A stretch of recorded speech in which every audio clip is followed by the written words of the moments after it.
پھر مٹی دی میری 4 دناں دا میلا دنیا پھر مٹی دی میری قدر پانی دا قدر پانی دا مچھلی جانے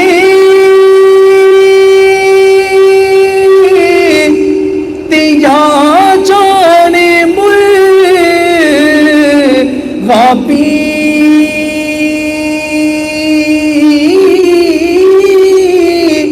قدر نبی دا اللہ جانے تے یا جانے اصحابی قدر نبی دا اللہ جانے تے یا جانے اصحابی قدر نبی دا قدر نبی دا اے کی جاننے دنیا دار کمینے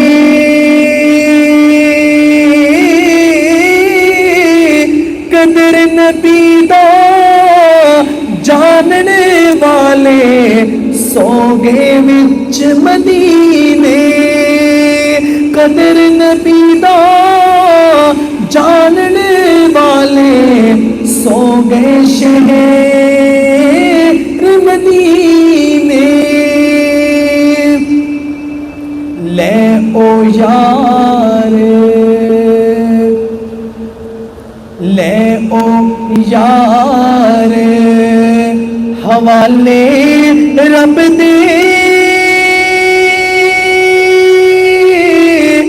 میلے 4 دناں دے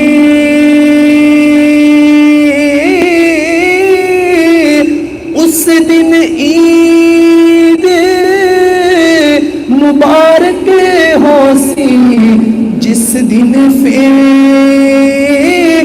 ملیں گے اس دن عید مبارک ہو سی جس دن پھر ملیں گے میں انا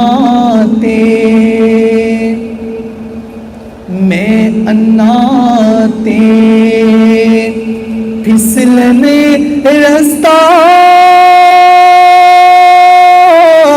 دیوی کونے سنبھالا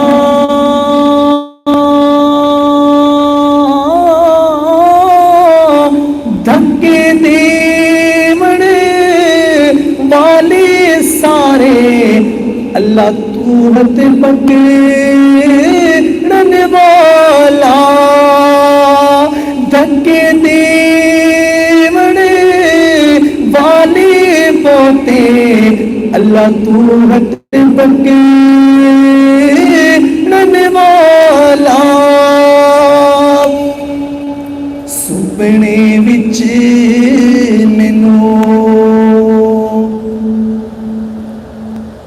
سپنے وچ مینوں ماہی ملیا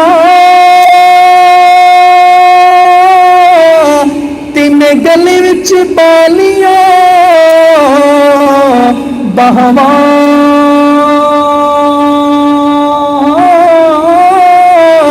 ڈر دے مارے میں اکھ نہ کھولا کتے پھر بچھڑ نہ جاواں ڈر دے مارے میں اکھ نہ کھولا کتے پھر بچھڑ نہ جاواں